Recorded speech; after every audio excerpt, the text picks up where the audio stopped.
with might. Sisterhood blood she fulfills like a knight, as long as the treat's alright. Blazing and beaming, ferocious and bright, in the thick of the fight, she's raging with might. Sisterhood blood she fulfills like a knight, as long as the treat's alright.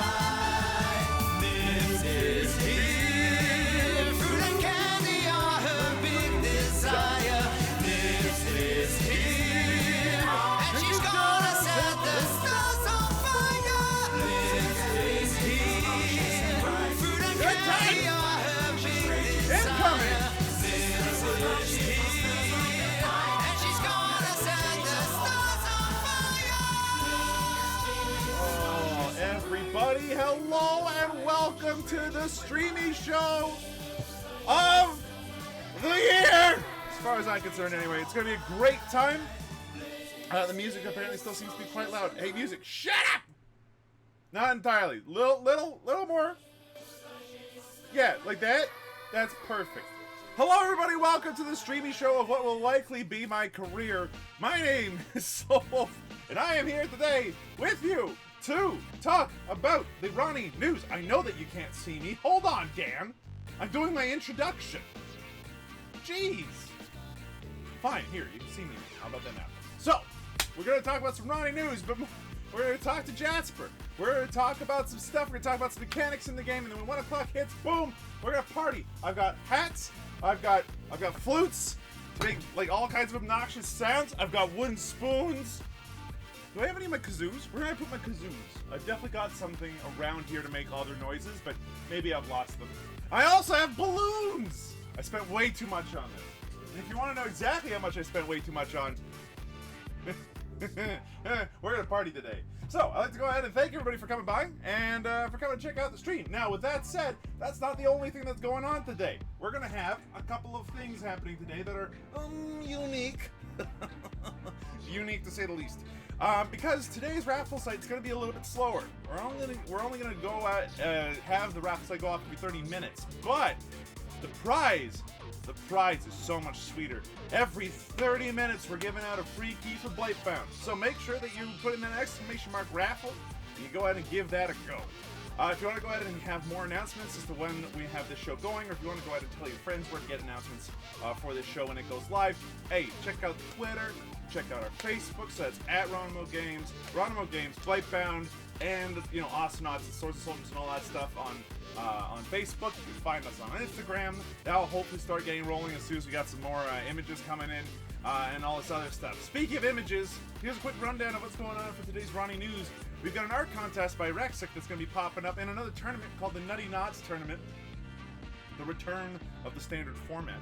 That'll be happening mid-August. And then afterwards, we're going to speak with Jasper about the mechanics of the game, and then finally, we should be good to go. It'll be time. And then it'll be time to party. And it's going to be really, really good. I'm very excited about all this. So how are you folks doing today?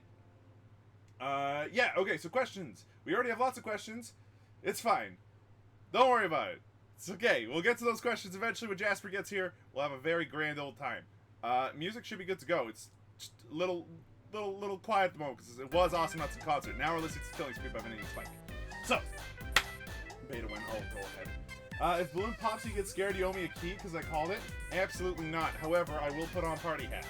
You'll see how this works. So, why don't we go and start off with the beginning news? Hey, we've got a new art contest that's popping up. Rexic is going to go ahead and host it like he's hosted in the past. And Rexic has been, you know, a commissioner of several arts. He has this to say. Here's a prepared statement. The year was 3587. Conflict spanned the stars, huge armies reluctant to galactic stalemate, and only one force could help, the Astronauts. But now, it's 3595. 8 years have passed, and the battle rages on for the Knots. Then, you know, at this point, look, it's been a while. We're gonna have a bigger like announcement and everything that's a little bit better. You can't hear me over the music? Shut up, music! Had enough of it! Back to the furnace.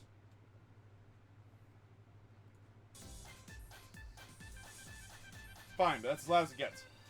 So, look, we're going to go ahead and have a proper announcement for that stuff later, but just know that there will be an art contest that starts August the 1st by Rexic that has prizes, specifically, you know, actual money prizes first prize is $50, with a very special additional prize that could be custom Astronauts poker cards. There are only 4 sets that exist right now, period. And all of them are kept by Rexic. So if you get first place, you get $50 and some poker cards. If you get second place, you get $50, and if you get third place, you get $25. So this is an art contest for you guys to be able to enter. Go ahead and join the Discord, the Ronimo Discord. We'll have a Discord channel specifically set up for this, and I will put up a proper trailer for this art contest in the near future. Rexic, I'll do it better. I promise. Next up, we got the Nunny Knots tournament. So the Nunny Knots tournament is being hosted by, I believe, 9volt. It is a 3v3 tournament that will be taking place in mid-August. If you go ahead and join their Discord, which I will go ahead and find an invite for in 3, 2, 1. Expire never, maximum number of uses, no number. Copy, and then paste. Bingo. So, the Nutty Knots tournament, or the Insane Knots tournament, take your pick, is available at that Discord. You can go ahead and check out when it's happening. Currently, the prize pool is about $300 Canadian reduced, so 300 Monopoly monies, but hey, it's still something. They are continuing to accept donations for prize pots all throughout the length of the tournament. 100% of the money raised will be going directly to the players of first and second place teams. First place receives 70% of the prize pool, second place receives the remaining 30%. That means that currently, as it stands, it is $270 for the team that gets in first place, and 90, yes, 270 to, no, hold on, 300. 70 per thing, 210 for first place, and 90 for second place. There we go. In addition, there will also be skin codes prizes, which is great. Oh, dang it, cat. So I have a cat, for those of you that don't know. Quick bit of information. His fur is everywhere. It got out my nose. So, there will also be skin code prizes, so if you win, there'll be skin codes, including other stuff. There are no Robo-Scoops, no Kickstarter skins, but hey, players that make it to qualifiers will also be given another skin of their choice. So if you participate at all, you have a good chance of doing pretty well. It'll be a more standard tournament compared to the SPL and stuff like that. So if you're into Astronauts and you're into the competitive scene, go ahead, check that out for me, please. Okay, excellent. So that'll be available mid-August. There'll be more announcements on that later on down the line. Now, I want to talk about some other stuff right now. The main reason why is because we have some Blightbound news. Before we get talking with Jasper, all right, there are a couple of things that I think that we need to see. Very specifically, let's see. Can I just show the not my face for a second, and then also show this thing without that thing? Does this work? It do sort of work. Hold on a second. We're going to take a look at some patch notes. So some of you might be asking some questions about how everything's supposed to work, and will everything be different, or will it be mostly the same? Look, I get it. I understand. There is a lot to kind of parse through when it comes to what's going on with this new game. And, like, yeah, that's fair. What we want to do as best as possible, really, is just make sure that we are being as communicative as possible. And to do that, we now have a patch note system and everything set up, such that you folks can go ahead and actually read the patch notes for yourself on Blightbound.com. The Blightbound.com, there we go. Finally got the right window. What a time to be alive.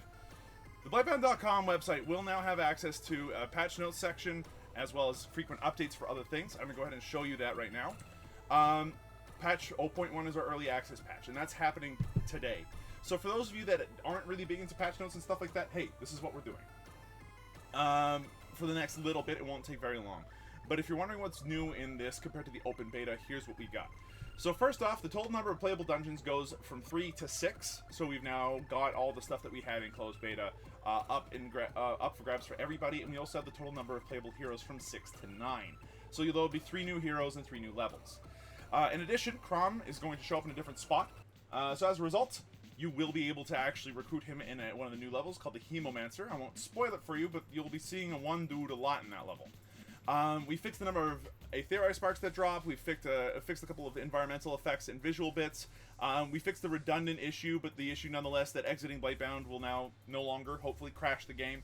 And we should have fixed the item duplication and transmutation issues that a lot of people had seen in the open beta, which was definitely an issue at the time. People were losing items. That's no fun, especially in a game that involves lots of items. So we fixed that problem. We fixed the problem in open beta, but just in case if people forgot, we fixed the problem that notoriety would not reset, causing things to be impossibly difficult. And we should have fixed the loot dropping in impassable terrain. Hopefully. So that's the thing. There are several known issues as well. Bosses sometimes just don't care about their own behaviors and will just cast their favorite ability nonstop. That might happen. Map difficulty is still unintuitive. Characters will occasionally, like, scooch suits, like, yeet themselves to the side when grabbing a box. Happens. Disconnects suck. We're working on it. We're working on bots specifically to alleviate that, and as a result, single player might be a possible option if bots happen as well. So for those of you that are begging for a single player option, that'll be a thing. Mind you, that is not the intended way that we're having Blightbound be played. But if people really want that option, then yeah, we'll try to make sure that bots eventually are able to do that. Overall performance on systems could be improved. We know this. We also know that desyncs and lag and stabilities are a problem. In that vein, we do have a third server that we've managed to roll out for early access. If you live in Southeast Asia kind of region, so Australia, anywhere along the Pacific coast, that kind of stuff in Russia, at least on the east side of Russia, because Russia is flipping huge. We've got a Singapore server for you now. So as a result, we've now got the 3. And as time goes on, it'll be easy enough to spool up new servers if there are enough people playing. So if there's a huge group of people that play specifically Brazil, we can go ahead and bring up a server for South America and that kind of stuff as well. So don't feel like this is the be-all end-all in terms of servers, but as of right now, we don't want to split the player base too much by having too many servers. This way, we're kind of alleviating that, I hope. Are the desync server issues? They always happen 3 to 4 runs in. We know, but it's a very difficult bug to squash, Carnage Sizor. So we're working on it as best as we can. That is definitely a known issue. There's also a big long FAQ. I'm not going to go over that today, okay? There's a lot in here. You can ask those questions later. At that point, I will go ahead and answer them. But if you want to check this all out for yourself, go to Blightbound.com. It has this right up at the top. Now, in order to make this even easier to understand, we now have a roadmap! What's that, you said? A roadmap! That's right, we got a roadmap. It's not a very big roadmap, and allow me to explain why. Blightbound is unique in that we don't exactly know in which order everything's going to come out, only that it will all come out. And most of the updates come out fairly quickly. These are going to be a lot of smaller patches, not big chunky patches like some other games that have early access and then release patches once every 2 months. This is going to be closer to like once every 2 weeks. So, instead of a fully like updated roadmap that's like the entire thing, because we don't know the entire thing yet, how it's going to be organized, what we've got instead is this more flexible, living, breathing roadmap. So this will be changed every once in a while in order to show what's coming up. So on the left, we have what's happening today. Early access release. Forging ahead! Speaking of which, if you haven't checked out the stories, we've got stories written by a guy called Roderick. He has put in a lot of time to write up stories that are actually quite comprehensive. In the first story, we got Kiani, the blacksmith, and Chorus, who go out on adventures. So go ahead and check that out. It's named after the patch is named after that. So, there are 6 dungeons, 9 heroes, there's crafting, local multiplayer, online multiplayer, and many items and elites. It's pretty solid. But the next update is called Kuliath Rising. There's going to be a new dungeon. There's going to be a new boss. It's going to be 2 new heroes, more to this hero's stories, more items, and more elites. And the update after that, with the still not completely defined Wolfpack as a name, we have another dungeon after that. 2 more heroes, more stories, more items, and more elites. And this will continue to get updated as time goes on. Slow Wolf ASMR story read when? Please no. Yeah, as far like this will continue to get updated. And on the far right, we've got the upcoming. This will be updated as we need to as well. But as it stands, these are all things that we know we're trying to work on for sure and that are currently in development. If something's not on the list on the right, or not on these big patch slates on the left, then we're not currently developing it. It might be a known issue, though, and we will probably, you know... And at that point, we will eventually have it on the upcoming list. Let's go ahead. Let's go ahead and get some things out of the gate. There are a couple of frequently asked questions in terms of consoles. They're on the table. As far as Switch, PS4, Xbox One, that kind of stuff, those are things that we are thinking about. We don't have a statement really about what we can guarantee or put out or promise yet, so we're not gonna say anything yet. Because that's definitely burned people in the past, go figure. But it's definitely on the table, and we'd like it. As far as Mac goes, I don't think there are any plans currently to let it go on Apple operating systems. Mainly because it is its own thing, and you can partition the drive to have windows anyway, so it's doable regardless. But yeah, we understand that's frustrating for Apple users. We can only develop so much. But hey, if there's enough demand for it, we can definitely put it on the table. That's part of what Early Access is here to do, is to create a product that not only you guys want, but that we want to make. So this should work. That's for consoles and stuff, and we'll go ahead and get more questions done as time goes on. Thank you, Deadhead. I appreciate the nice words. I hope your plan works out. I hope it does too. Alright, so at this point, I'm going to go ahead and hop in a meeting with Jasper. We're going to go ahead and talk for a little bit. It's been a pretty quick and dirty situation right now, but really... Oh, what about Russian language? Right, localizations. Thank you, good question.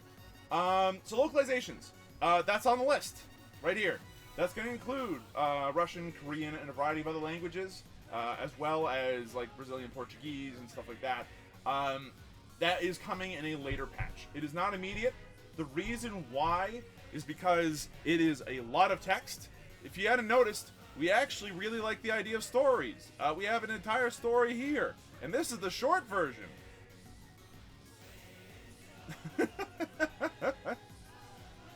That's the short version. So, like, we have a lot of story going in here, and then this is not all the heroes. And every single hero has their own story. So, yeah, there's a lot of text. And when you're trying to translate that much text, it takes time. So it's just going to be the translations. There is no voice, unfortunately, because getting all that voice acting would have been a AAA level of commitment that we just do not have funds for, no matter how strong we think it is. Even Devolver, I think, would kind of look at that and go, ooh, it's a bit much. Yo, can you let us preload the game? I do not have that power. Go ask Devolver, or wait 44 minutes. Your choice. When starts the early access? 44 minutes. There you go, Agrion. Hey, if I know a good translator, can I somehow contact you about it? Deidre, or Diodaro, 74, look, I appreciate it. Everybody at Ronimo appreciates the volunteer translations that we had in the past, particularly for Awesomenauts. The problem is that we've already kind of hired a group and contracted them, a group of professional translators to work on the translations. So don't worry about that too much. If you guys see errors, though, please be sure to report them in the Discord, discord.gg/Ronimo, and we will absolutely go ahead and take a look, change those translations if we can, and then go right back to work. 500 IQ move? I mean, I guess I tried. When starts the beta? Last weekend, Steve. Did we fix the occasional room so the doors breaking you have to quit your current run? So, Matrix Swayze, that's a good question. That, unfortunately, falls under known issues for us right now, because that is like general network stability and desyncs. What's happening there is that the game desynchronizes between the players, and some players see a door, other players don't. That is a big, thorny problem for us that we are still working on. And as frustrating as it is, we kind of have to deal with it for now. We have put in some improvements for it. It should be better. It will continue to stay better if you continue to matchmake within your region specifically. So if you live in North America, try to matchmake within the San Jose North American server. If you live in Western Europe or, you know, Western Asia and Eastern Europe and all that stuff, try to stick to the Amsterdam server. If you live in Southeast Asia or along the Pacific coast, then, like, there's a Singapore server there. Stick to those servers if you can. That should help. If you're having a hard time finding games in those servers, do let us know, and, you know, find a server that works best for you. But those servers should all be popular, and they should all work. Try to stick to yours if you can. Let's see. So same problem with the elevator levels? Yes, unfortunately. How much will the early how much will the early access cost? So, Maroc 19, good question. As it stands right now, access to our early access will be $20 US or your regional equivalent. There are some incentives to get you to buy in a little bit early. This is a business, this is how it works. Incentives include a 10% discount starting today. That will be 24 hours long. So you'll be able to buy the game for $18 US, or regional equivalent, right out of the gate. There will also be a 3-pack. So buy a pack of 1 game for yourself and 2 more copies of the gifts of the game for your friends, and that will come at a discount. At launch, I believe that should be $45 US or your regional equivalent. or something along those lines. If I remember correctly. You'll have to check the Steam page when you get there. Numbers are not my strong suit. So please, make sure to check the Steam page if you want to get access to the triple pack. That will absolutely help to get your friends in on it, for sure. But yeah, that's the thing. This is the most entries for a raffle ever. I mean, we are effectively giving away a free new game. So yeah, 172 entries is not unheard of. Crunk Monkey. Nice. I love you guys. I hope this game takes off. The open beta was wonderful. Well, if you thought the open beta was good, this will be better, and the next patch already looks fantastic. So I'm really looking forward to it. Anyone want to split a 3-pack? Beebly, looking for help. Go ahead. Help him out, folks. Actually, triple pack is 33% off.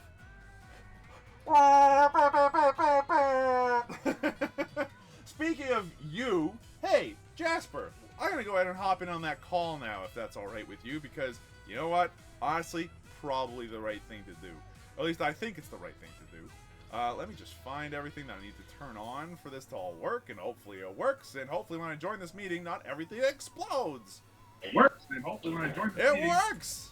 Explodes. I can hear myself through you, but I'm going to go ahead and just move this screen over a touch so that way I can see you better. There we go. Look at that. I got your face front and center, and I can go ahead and transition.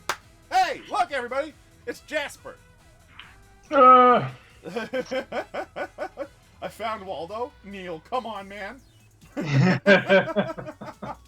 Alright, so for our second section of the Streamisho, and the longest section, we have got one of the lead designers of Blightbound and at Ronimo in general. This is Jasper. Say hi to Jasper. Hi, Jasper, say hi to everybody. And this is going to kind of be an impromptu kind of mini Blightcast episode, live Blightcast episode. So if you guys have not checked it out, the Blightcast is a podcast that I've been producing and developing with the help of some of the folks at Ronimo. I've already done 2 interviews, one with Heis Aermans, who is our art lead at the moment, and the guy that has effectively led the design of every Ronimo game since the beginning in some way, shape, or form, and has made those kinds of decisions and helped to grow the team in those kinds of directions. And then a second Blightcast episode where I talked with Robin Meyer, the once producer at Ronimo Games, now happily working at a different gaming company over in Finland. But yes, as it stands right now, this will be Blightcast episode 3, sort of. So, hi Jasper. Sort of. Who are you and what do you do for the people that don't know who you are and what you do? I'm Jasper, game designer at Ronimo. And for Blightbound, I've been mostly working on all the stuff that goes on in the Refuge, at least for the last half year. Before that, we were still hashing out like the systems and the combat, and I think I've touched pretty much every system in the game at least once. But yeah, right now I'm focusing on getting the menus in order, and still a lot of work on my plate. I'm also working on bots right now, which is very exciting. Yes, a lot of people are very excited about what bots could mean for the game, so that'll be very interesting to see how that works out. So how did you become this designer at Ronimo Games? Well, by being a classmate of a set of very specific individuals. So you've been here since the beginning then? Yeah, like 13, 14 years ago, we were wrapping up our studies at a game design course here in this city, pretty much. I'm in Utrecht, actually, in the Netherlands. And yeah, we did, in our third year, we made a game, or at least some of me and some other classmates made a game called The Blob, which got bought out by THQ. And as this was happening, some of our classmates were already figuring, well, maybe we could, we can make a game that gets people excited internationally, so maybe we should try form a company around that idea. And yeah, the rest was a roller coaster. A roller coaster punctuated by a couple of games, including, you guys made a concept for a game called Snowball Earth, Yes. which was like a 3D game actually at the time. And then like Yep. Blightbound, I think, is the first thing you guys have returned to 3D design in any capacity really since, as far Yep. as I know, at least on a publicly consumable level. When it comes to other games that you guys developed, you guys made Swords and Soldiers 1. Yes. Now, could you talk about Swords and Soldiers 1 for just a wee bit? Like, Yeah. what kind of for sure. game is it, and what gave you guys the idea for it? It was also a very interesting time actually because we had finished school. We had this prototype for a 3D game that was kind of in the vein, stylistically at least, and scope-wise, similar to Ratchet and Clank at that time. It was those days, the PlayStation 2, and we were struggling to get funding for it because we were a very small and inexperienced team, and it was quite naive to try and get funding for a project of that scope. Yeah. But we had, at least at THQ, there were some people that thought that liked our team with the history with the Blob, and they gave us a license to work on Nintendo stuff. And they said, well, if you can port some of the gameplay of that game to the Wii, then maybe we can talk further, you know?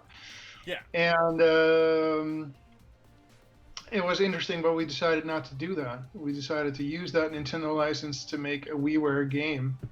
Because WiiWare was just, and like the App Store and a lot of those digital stores that allow you to, as a small team to deliver games directly to consumers, that was a very new thing. And at that time, we were working on a Flash game because we were making some Flash games to, you know, keep the lights on, that kind of stuff. We were working on a game that was kind of an evolution of a Flash game at the time called Age of War. Okay. I think Age of War is, I think, the primary inspiration for Sword and Soldiers, or at least the core mechanic of a side-scrolling RTS. And we thought Age of War was cool and interesting and fun, and it was quite simple. I think you could build three different characters, and you could hurl catapult boulders, and you had one spell, I believe. Question: was it a catapult, like Durple's cat gun? No, I mean it wasn't the Ronimo game yet, so no, they were straight up plain boulders. But we thought, well, this concept, why only this basic? You could basically squeeze the entirety of the core mechanics of a game like StarCraft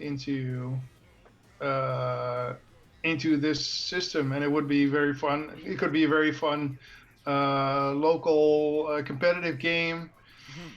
That was the initial vision, a local competitive game, 3 different factions with different spells and characters and battling it out. And then, yeah, as we went along, we figured we need some kind of tutorial. And as we were working on a tutorial, we were like, well, maybe we could turn it into a campaign. And yeah, so eventually, Sword and eventually Soldiers 1. We had Sword Soldiers 1, which was yeah, it ended up being like a very streamlined, but still quite brainy RTS, or where timing and build order and that kind of stuff was still important. So, And that's kind of been like one of Ronimo's signature things since then, has been taking like, hey, here's this complex game idea. How about we go ahead and make it accessible yet hard to master? So right. That brings us now to, like, very quickly, you know, Awesome Knots kind of followed a similar design.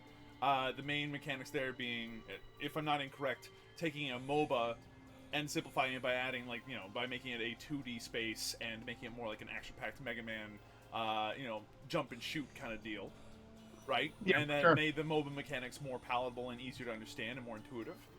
And then we come to Blightbound. So what was the design idea behind Blightbound then? From a mechanics perspective, what were you guys doing trying to make this game?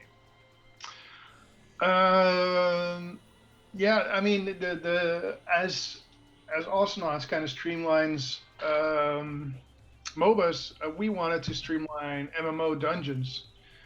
So MMO dungeons are really cool and exciting because they require this teamwork and very clear roles in the party, and these cool dungeons with unique mechanics and bosses and that kind of stuff. But in order to get to MMO dungeons, you first need to play the actual MMO for quite a while. Yeah. And I it's have also, I have one of my friends who's played World of Warcraft for long enough that the number actually frightens me. Kosa Joe, you know who you are. So I absolutely understand that. and we wanted to, to take that sense of collaboration and excitement and skills and all that stuff and make it really easy to get to. And that's turned out to be Blightbound. And we also wanted to add, as you said earlier, like 3D to our skill set, or at least basic 3D, or be able to combine it with 2D, because 2D is our forte kind of. But yeah, and do something new with like the beat 'em up perspective. There's been a kind of resurgence recently in beat 'em ups, but still, their gameplay is still very much focused on exchanging stun locks, right? Yeah, So like if you talk about like Streets of Rage or like the really old Teenage Mutant Ninja Turtle games on the SNES or whatever, like those beat 'em ups, you do end up doing a lot of like mash the button and make sure they don't have a chance to do stuff. right. Where I feel Blightbound actually isn't so much a beat 'em up. Like it has that element to it, but it's a lot more careful and tactical because of the fact that if you're the warrior, for instance, you actually do better damage if you block attacks first and then attack afterwards. As the assassin, you need to make sure that you're well positioned, and you're one of the most mobile characters, so it's kind of your job to pick up the mana orbs, the resources that your healer needs to be able to do stuff. And your healer isn't just a healer; he's got other abilities too. I mean, that's the whole point as well. As when it comes to traditional beat 'em ups, which I love and played a lot, and I think Street of Rage 2 is probably one of my favorite and most played games. But by the way, in most games, it's raffle side time. Raffle side! Ooh. And the winner for our first Blightbound Steam Key of the day is Mr. Merkur number 2. Merkur the second, congratulations. You will get your key after the Streamisho portion. I will then spend approximately 10 minutes trying to sort out all the keys that I get, like the 2 keys I've given out up until that point, and then we'll get into playing some games. Let's go ahead and start that raffle right back up again. Now where to put the dang thing is the question. Go on. Sorry, continue. Oh yeah, in both or in a beat 'em up, traditionally you don't do much. The things you do aren't that different depending on your character. I mean, you get faster or slower, you do a little bit more damage, but everybody's kind of playing their own game at the same time, kind of together. There aren't that many ways in which you can help each other, and we've tried many different ways of allowing players to help each other, but the traditional MMO trinity just got picked up the fastest. Yeah. It's very clear to people, oh, this is this kind of role setup, and I'm a guy with a staff, so I'm probably the one who's got to lean back and heal people when they need it. Unless you're playing Tekka, and unless you got that one item. At that point, you're the assassin. You're the warrior. Exactly. I mean, we combine it with a lot of MMO and action RPG elements like items and skills and stats and that kind of stuff to put more variety and give it more replayability. So for sure. Yeah. No. Okay. So that makes a ton of sense to me. And for anybody that's played an MMO in the past, it immediately becomes apparent what they've, that there's some parts of language, there's some rhythms in the game that are immediately accessible to them.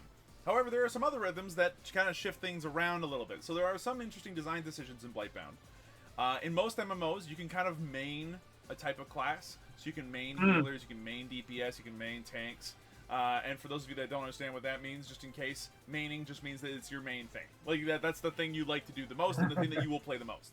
So, for those players, they get into Blightbound, and they're immediately presented with the Blightbound mechanic, where you have to initially start out by playing as one of a random warrior, assassin, or mage every time that you get into a new game. How did that mechanic come about, and why do you think it's important for the game to have it?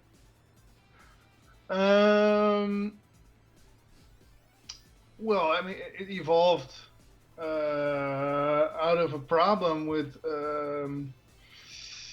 first of all, wanting to confront every player with every class in order to be more functional as a unit. Yeah. And also not to overwhelm players with too much options in the first few rounds. So we deliberately left out like things like the quartermaster and the merchant and a whole lot of systems. In the first few games, you just press the big play button. Yeah.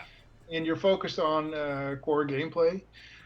And finally, the matchmaker is very much benefits from people who do not main, because if everybody were to play their main all the time, then it's very unlikely that that's an exact 30-30 or like 33-33, like 1/3 split amongst all three of them. Yeah, an exact divide. So there would be longer waiting times for people, and there probably still will for specific classes. But because when you reach level 7, you can queue as a specific class. Right. I thought it was level 9, but yeah, okay. It changed. It changed? Okay, so it's been brought lower. Okay, I probably should add that to the patch notes. I'll see what I can do about making that change myself. Yeah. Well, I mean, it was changed like 1 or 2 betas ago. Okay. But so initially we wanted players to experience every class, and we wanted a group of players that is always going to be playing using 3 different classes, and there are also rewards tied to that. You'll get extra resources, and also because you might be playing a class you don't want to play, we're also boosting that hero, so the hero will get +2 on all their stats. Yeah, which is the equivalent of effectively getting like 3 levels of stats all in one go just for queuing as Blightbound, which is actually a pretty significant boost. To everything, honestly.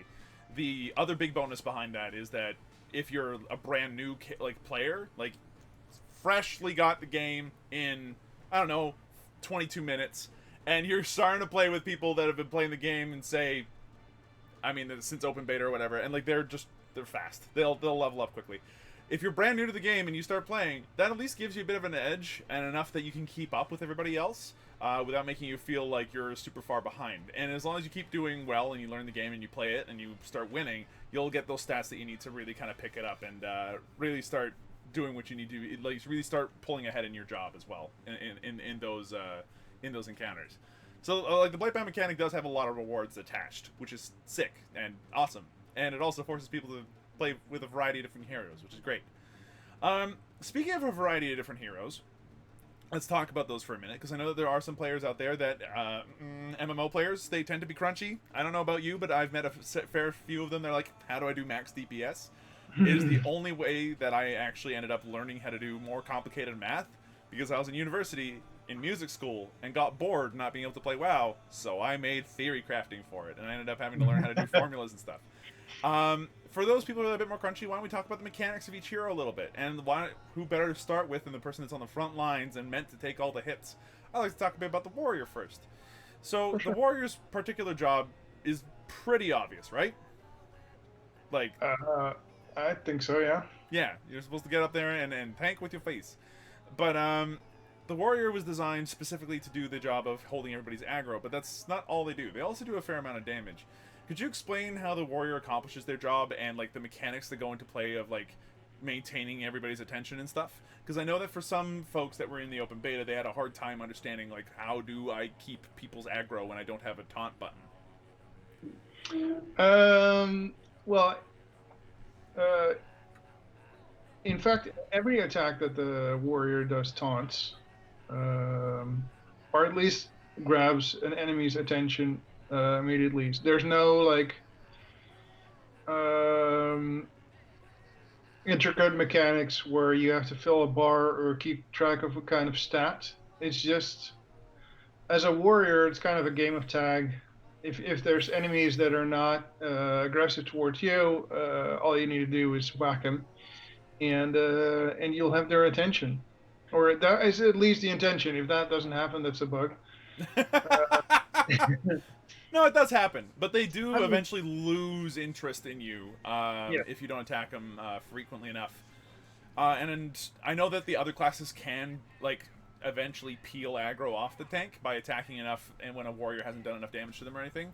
But it does seem like the warrior gets more of that aggro than the other classes do. Like, if a warrior whacks and an assassin whacks, they will attack the warrior much longer than they'll even think about attacking the assassin. Now, with all that attention, you're going to take a lot of damage. Every class has a job skill, and the warrior's is blocking. Could you explain how the blocking works? Yeah, sure. You have an ability without startup, or that is to hold up your shield, pretty much. It has no cooldown. You can just turn it on and off, kind of like classic Zelda. And when you have your shield up, you're slower, you can't use your skills. But you take a whole lot less damage, and all the damage that you do take goes into your rage meter. And having rage empowers your basic attack. So for every point of rage you have, the next slash is multiplied by 5, I believe. 5. Yeah, that's five huge. Yeah. I didn't realize it was 5 times as much damage. Holy cow! Mm-hmm. I also see some interesting things in the chat about Blightbound, and I agree. I mean, having the Blightbound system doesn't make sense when you're already in a party, and a lot of the game Blightbound tries to strike a tricky balance between the type of players that would go and matchmake or queue every time, and players who like to find a party and just stick to that party for for the duration of their session, and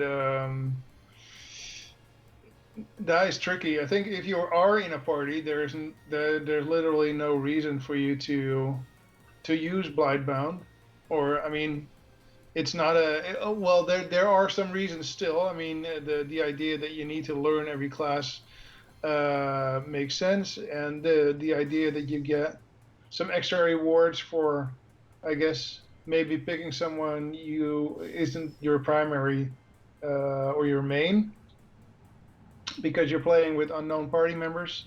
That still kind of makes sense, but on the whole, I think it's quite a different situation compared to when you jump onto the matchmaker. So this is definitely still in development and being iterated upon, and we are considering very different approaches, like, I don't know, having character select after your party is completed by the matchmaker, or having always having the option to queue as a specific hero, and then having the rewards be hefty enough to stimulate people towards specific classes or playing random. So, I mean, there's definitely stuff, and there's also probably going to be trials in the early access period for different systems to see, what the community likes, and be prepared to see a lot of different iteration and ideas being tested on you. Should you choose to join early access? Well, but also in the betas. I think on is probably the wrong word. I think we're going to be testing stuff with the community and collaborating on it. And And yeah, we also considered like a full random button, but the problem is with that is that if you have an amazing staff, and you give it to wizard number 1, and you press the full random button, and you end up in the game with wizard number 2, that kind of sucks. So the idea behind the Blightbound system is that you focus on your 3 favorite kind of heroes, 1 for each class, so that you can focus your gear a bit more. But yeah, it's a tough balance. It really is. Yeah. Especially because we do player choice is kind of important for us. There's a reason why we have the notoriety system as it is, but we want to implement better options for choice, like being able to start at a higher difficulty if you're already more experienced, and skipping those early difficulty levels, for sure, and that kind of stuff. So a lot of this stuff is content that we're currently working on developing as a group, which is exciting. But yeah, it's frustrating too, because we really want to get it out and get it get it to everybody's hands, but we need to make sure it works first. So yeah.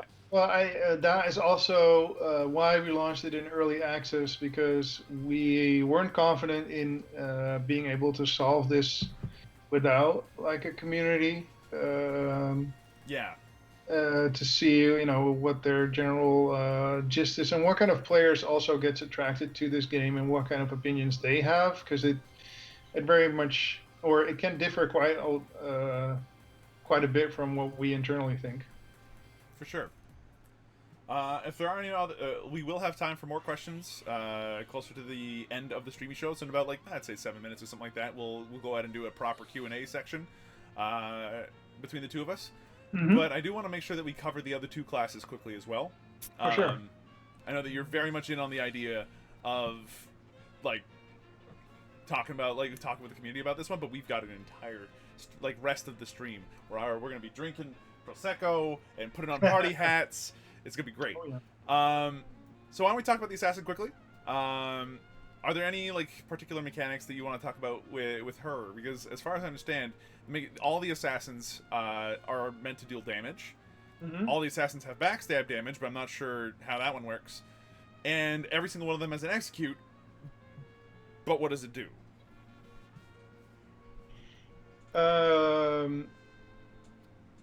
Well, I mean, it may have been iterated upon since I last worked on it, but in general, you get points by stabbing people. Yep. And you have an execute move that deals damage based on the amount of points you have at that moment. Might also interact with DOT, but I'm not sure. It does have a DOT. Mm-hmm. It's the only guaranteed DOT every assassin has. The other thing is what was initially the case is that you only got combo points for backstabbing. And everybody's backstab damage was a lot higher, because we wanted the assassin in particular to be rewarded for good positioning, yeah. Good positioning and playing around the tank. So the tank gets the attention, and then the enemies have a predictable direction. And then as a rogue or as an assassin, you can kind of abuse that and get rewarded for it.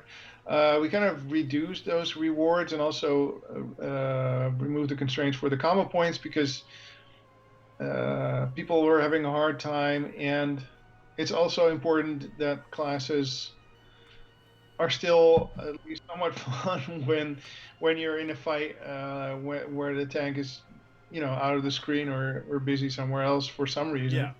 Yeah. So that's also a balance thing that we need to strike. Sure. But does every assassin still have backstab damage then, or because I think I noticed it with Mouse, despite the fact that Scarlet has a passive that explicitly states that it's 100% backstab damage. Yeah.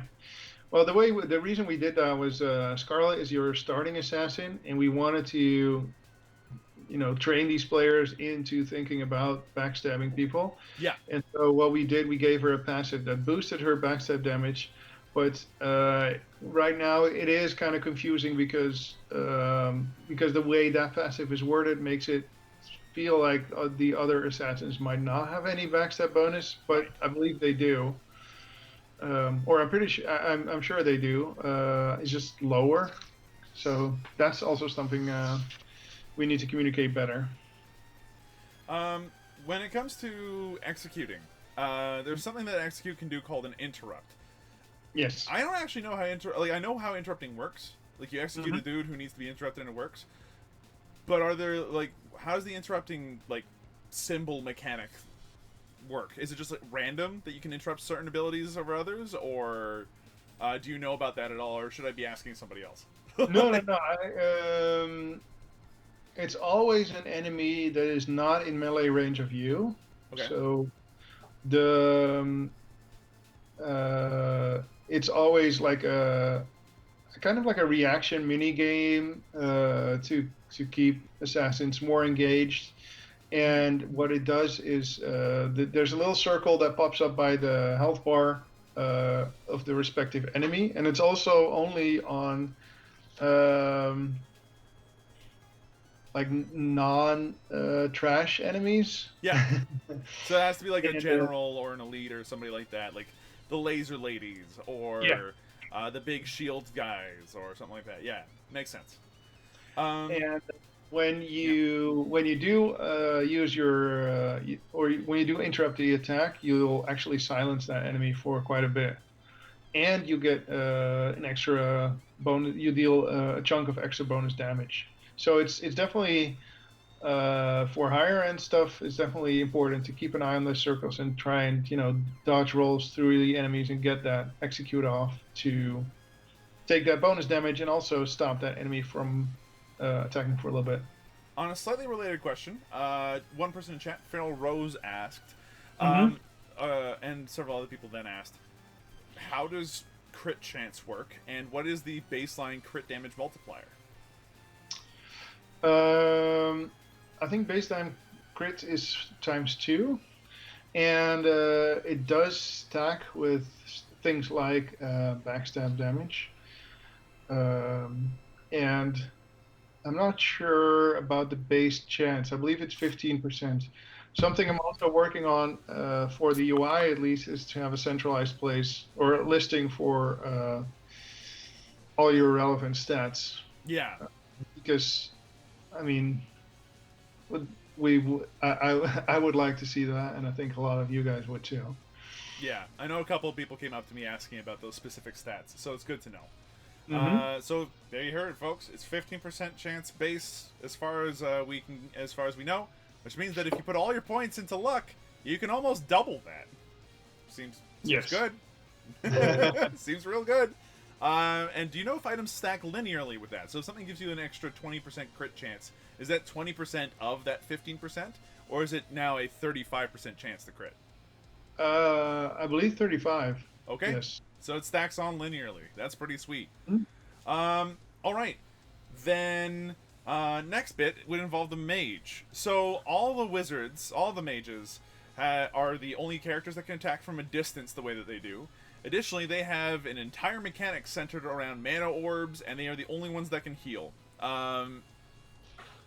Let's talk about the mana orbs for a bit, because the mana orbs are probably the least known mechanic in the game so far, which is weird considering how unbelievably important and good they are. Describe, how do mana orbs work, what do they do when you pick them up, and why should your assassins and warriors be looking to pick them up when they see them nearby?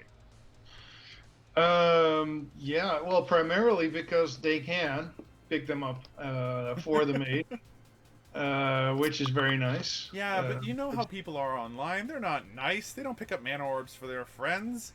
It's the wizard's job. They should be smacking things, right? Yeah, that's true. Well, the other good thing about mana is just picking up mana heals you. So, yeah. Picking up mana heals the entire party. Yes. Yeah, which is, like, not bad.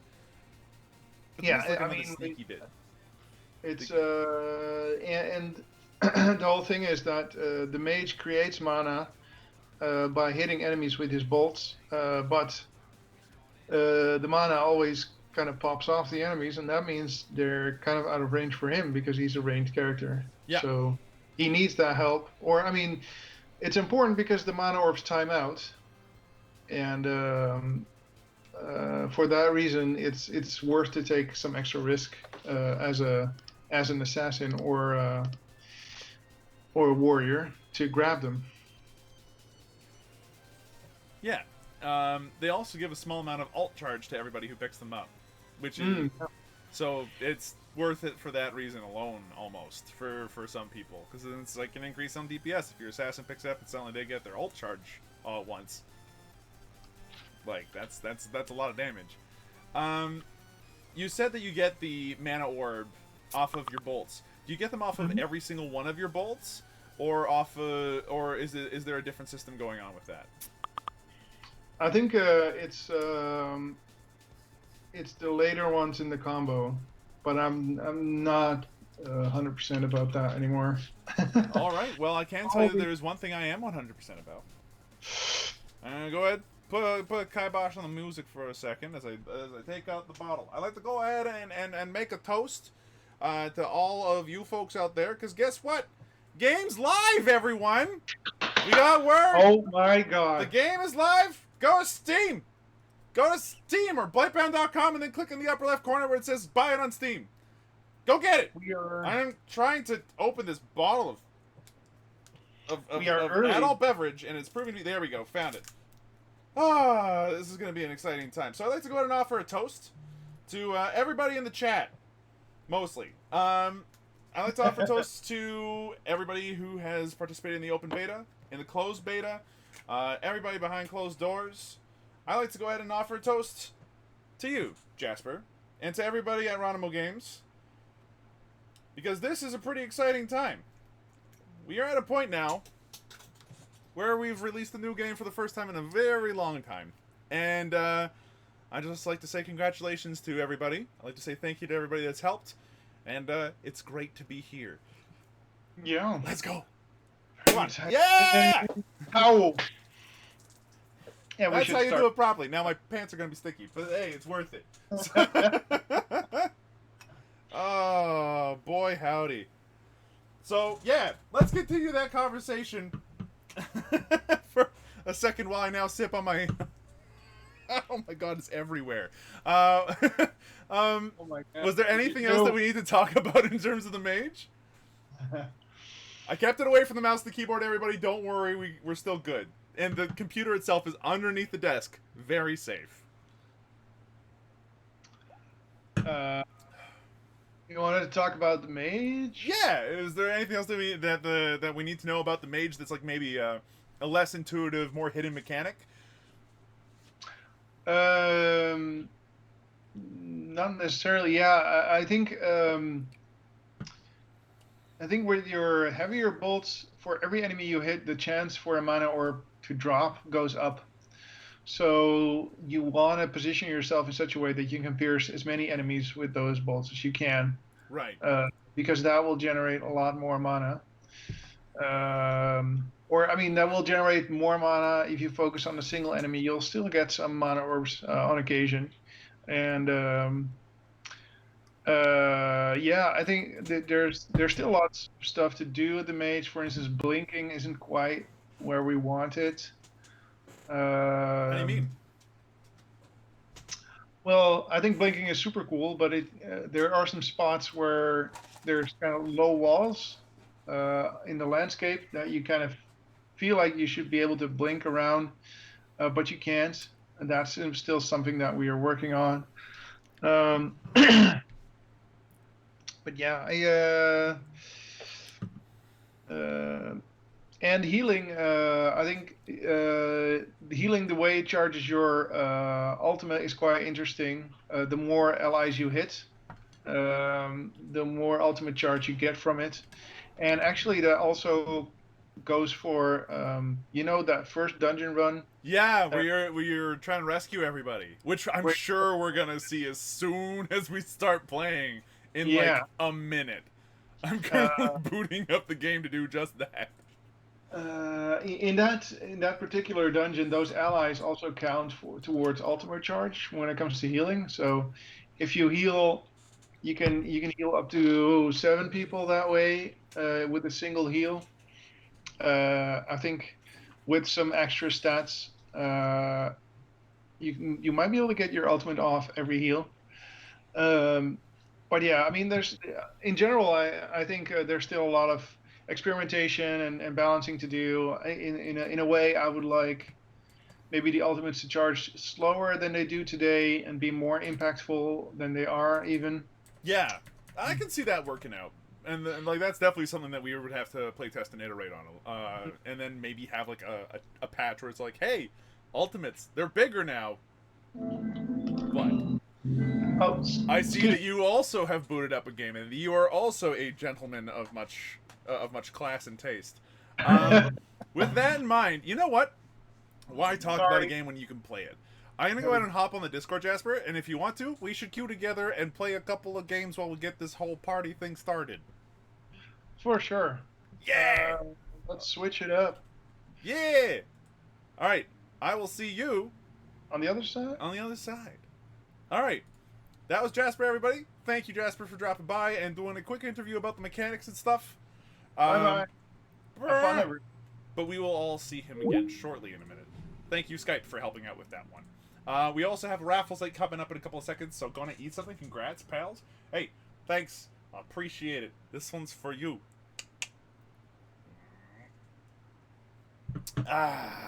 So, just need to set up the game because I just realized that Blightbound and Blightbound Beta are not the same game, it turns out. Boop, boop, boop, boop, boop. And then give it a second, and it should work, and it does. Don't need that. Done. Okay, cool. Boom! We got Blightbound. It's up and running. Who would have thought? It's available on Steam for $20 or your regional equivalent. Although there is a discount. That's right, you heard it here, folks. As it stands right now, let me just check how much it's actually worth. It is